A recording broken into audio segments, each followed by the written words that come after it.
मेरा नाम है मयूर दुबे और आज हम डिस्कस करने वाले हैं हेनरी फ्योल के प्रिंसिपल्स ऑफ मैनेजमेंट का पार्ट 2। और हेनरी फ्योल का जो फिफ्थ प्रिंसिपल है वो है unity of direction. Unity of direction कहता है कि कंपनी में जितने भी लोग हैं, चाहे वो सीईओ हो, मैनेजर हो या फिर कोई कॉमन वर्कर हो, सबका भैया एक कॉमन ऑब्जेक्टिव होना चाहिए, एक कॉमन ऑर्गेनाइजेशनल ऑब्जेक्टिव। मतलब सबको अलग अलग डायरेक्शन में एफर्ट नहीं डालना, सबको एक डायरेक्शन में एफर्ट डालना चाहिए जिससे ऑर्गेनाइजेशनल ऑब्जेक्टिव जो हैं वो अचीव हो सके। आपको एक उदाहरण देता हूँ इसका। अभी ओलंपिक हुए, आपने उसमें एक इवेंट देखा होगा, रिले रेस होती है। रिले रेस में आपने देखा होगा कि एक व्यक्ति हाथ में छड़ी लेके कुछ दूर दौड़ता है और फिर वो छड़ी को अपने दूसरे साथी को देता है। फिर वो जो दूसरा साथी रहता है उसको उस छड़ी को लेके आगे की ओर भागना होता है। अब मान लो कि वो जो दूसरा आदमी है वो उल्टी दिशा में भागने लगे, तो वो देश की टीम तो ज़रूर हारेगी।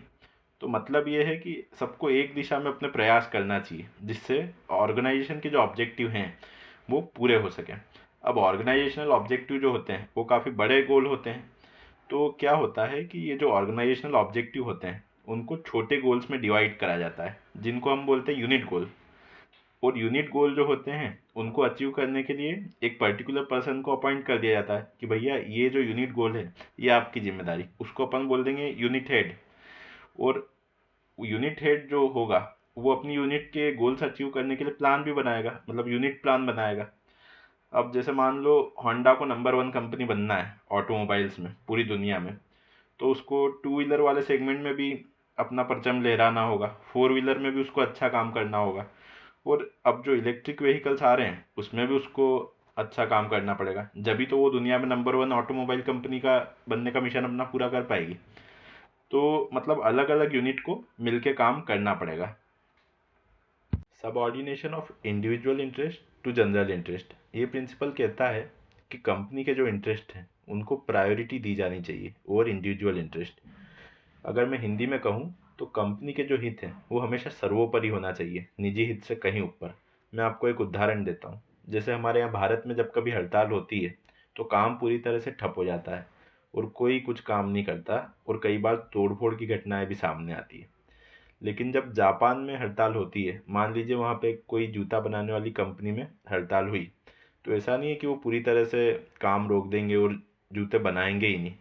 वो जूते की जोड़ी में से सिर्फ एक जूता बनाएंगे ताकि वहाँ पे प्रोडक्शन रुके नहीं। अब वो क्यों ऐसा क्यों करते हैं? वो ऐसा इसलिए करते हैं क्योंकि उन्हें पता है कि जब कंपनी ग्रो करेगी तो ही तो वहाँ के एम्प्लॉयज़ ग्रो करेंगे। रेम्यूनरेशन ऑफ एम्प्लॉयज़, ये प्रिंसिपल कहता है कि सैलरी जो कंपनी अपने एम्प्लॉयज़ को दे वो बिल्कुल फेयर होना चाहिए जिससे कम से कम वो लोग एक रीजनेबल स्टैंडर्ड ऑफ लिविंग रख पाएँ उनका। अब कोरोना काल में आपने देखा होगा कि कई लोगों की नौकरी गई और उन्होंने उनका बिजनेस स्टार्ट कर लिया। लेकिन हुआ यूँ कि सिचुएशन नॉर्मल होने के बाद भी कई लोग जॉब पे नहीं गए क्योंकि वो उनकी जॉब में मिल रही सैलरी से बिल्कुल भी खुश नहीं थे। लेकिन इस प्रिंसिपल में फ्यूल एक बात और कहते हैं, और वो ये कि सैलरी इतनी ज़्यादा भी नहीं दी जानी चाहिए कि कंपनी की पेइंग कैपेसिटी से ही बाहर हो। अब जैसे आपने हाल ही में एलन मस्क का एक बयान सुना होगा। एलन मस्क जो ट्विटर के अब हेड हैं, उन्होंने बोला कि ट्विटर बहुत जल्दी दिवालिया हो सकता है, मतलब बैंकरप्ट हो सकता है, अगर हमने अपने कुछ एम्प्लॉयज़ को नौकरी से निकाला नहीं तो। अब ये क्यों हुआ? ये इसलिए हुआ क्योंकि ट्विटर की जितनी पेइंग कैपेसिटी थी उससे कहीं ज़्यादा खर्चा उनका एम्प्लॉयज़ की सैलरी पे हो रहा था। सेंट्रलाइजेशन एंड डिसेंट्रलाइजेशन, सबसे पहले हम ये जानते हैं कि सेंट्रलाइजेशन और डिसेंट्रलाइजेशन का मतलब क्या होता है। तो बात करते हैं सेंट्रलाइजेशन की। सेंट्रलाइजेशन का अर्थ है concentration of decision making power.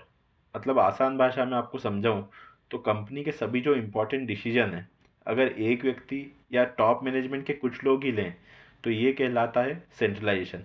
आपको एक उदाहरण देता हूँ। मान लो अमेरिका को किसी देश पे एटम बम गिराना है, तो ये डिसीजन सिर्फ जो बाइडेन साहब ही ले सकते हैं, मतलब वहाँ के राष्ट्रपति ही ले सकते हैं। तो ये हो गया सेंट्रलाइजेशन। अब बात करते हैं कि डिसेंट्रलाइजेशन क्या होता है। डिसेंट्रलाइजेशन का अर्थ होता है डिसीजन मेकिंग पावर जो है इम्पॉर्टेंट डिसीजन लेने की, उसका डिस्ट्रीब्यूशन। इसका एग्जांपल मैं आपको देता हूँ। जैसे मान लो आपकी कॉलोनी में कोई नई सड़क बनेगी या नहीं बनेगी, ये आपकी नगर पालिका या नगर पंचायत डिसाइड करेगी। प्रधानमंत्री जी ये डिसीजन नहीं लेंगे क्योंकि हमारे देश में डिसीजन मेकिंग पावर को डिस्ट्रीब्यूट करा हुआ है, मतलब हमारे देश में डिसेंट्रलाइजेशन भी है। अब फेयोल क्या कहते हैं इस प्रिंसिपल में? फेयोल कहते हैं कि सेंट्रलाइजेशन और डिसेंट्रलाइजेशन दोनों होना चाहिए, लेकिन दोनों में एक बैलेंस मेंटेन होना चाहिए। जैसे कुछ बड़े निर्णय, जैसे कोई कंपनी को दूसरी कंपनी को खरीदना चाहिए या नहीं खरीदना चाहिए, ये उस कंपनी के टॉप मैनेजमेंट को ही डिसाइड करना चाहिए। लेकिन कुछ छोटे निर्णय, जैसे किसी पर्टिकुलर वर्कर का प्रमोशन इस साल किया जाना चाहिए या नहीं, इस निर्णय को मिडिल और लोअर मैनेजमेंट को डिसाइड करने देना चाहिए। अगर आप चाहते हैं कि हम इसी तरह आसान भाषा में आपको मैनेजमेंट आगे भी समझाते रहें, तो प्लीज़ हमारे चैनल मैनेजमेंट मयूर को सब्सक्राइब ज़रूर करिए। अपने फ्रेंड्स के साथ भी हमारे चैनल की लिंक को शेयर करिएगा। अगर आपको ये वीडियो पसंद आया हो तो प्लीज़ इस वीडियो को लाइक करिए, और आपकी कोई भी क्वेरी हो तो आप कमेंट्स में पूछ सकते हैं।